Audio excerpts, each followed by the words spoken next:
Rap show का season 5 announce हो चुका है and confusion as a community ये है कि क्या हम इसको बॉयकॉट कर रहे हैं। मतलब the show is interesting to watch as an audience, it is a good opportunity for young artist, but also हमें कम्युनिटी के साथ रहना, यूनिटी दिखानी है। And since I was at the epicentre of the whole chaos, I thought I should make a video and address it. Although from the outside my beef was with the rap show, लेकिन अगर आप उसको boil करोगे, condense करके actually देखोगे तो it was actually with one person who was running the show from the back end. Now I won't name that person, but अगर आप ये कंट्रोवर्सी फॉलो कर रहे थे तो मैंने उस टाइम ट्वीट पे भी इस इंसान के बारे में कुछ लिखा था। But now that person is out of the system, वो कंपनी से हट चुकी है एंड इसमें मेरा और डीएचएच कम्युनिटी को कोई लेना देने नहीं है, वो अलग ही टॉपिक है। So now the question is what happened to our beef, and उसका आंसर ये है कि I am not a beef kind of a person, I am not a beef content creator. Although मुझे बहुत मजा आता है कंज्यूम करने में, बहुत मजा आता है जब एमिवे लजारेस की लगाता है, बट पर्सनली मुझे इन्वॉल्व होने में कुछ ज्यादा खास पीस महसूस नहीं होता and I would avoid it as much as I can. So 1.5 साल बाद I can safely tell you that I end this beef from my side.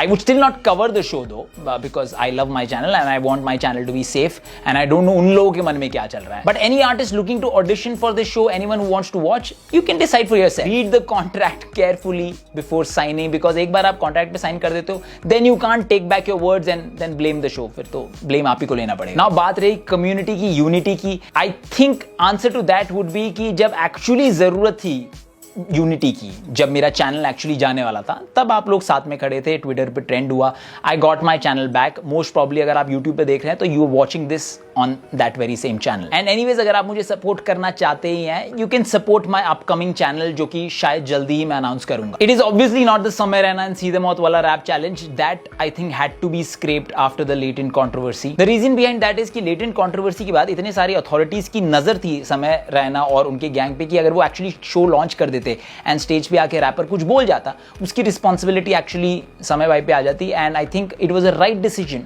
To not go ahead with the show. खैर, जो भी मैं challenge या concept लेकर आ रहा हूं, उसमें से जो आर्टिस्ट निकल के आएंगे, अगर आप उन आर्टिस्ट को सपोर्ट कर सकते हो, उनके गाने को सपोर्ट कर सकते हो, उनके सोशल मीडिया को सपोर्ट कर सकते हो, I think that as community will drive us forward rather than boycotting a show. So that's pretty much it. उस टाइम पे I was really angry. I was biting my teeth. But 15 months later, I don't have the same zeal or same anger to continue with the beef. I respect everyone who's not going there because of me or who's boycotting it because of me. But जब career की बात आती है, I think you have to prioritize yourself and give importance to your priorities over mine. So all in all, इस rap show को boycott करो, आप इसमें take part करो, you watch it, talk about it. इस equation और decision से मैं अपने आप को निकालता हूं. So now it purely becomes your decision. To each their own.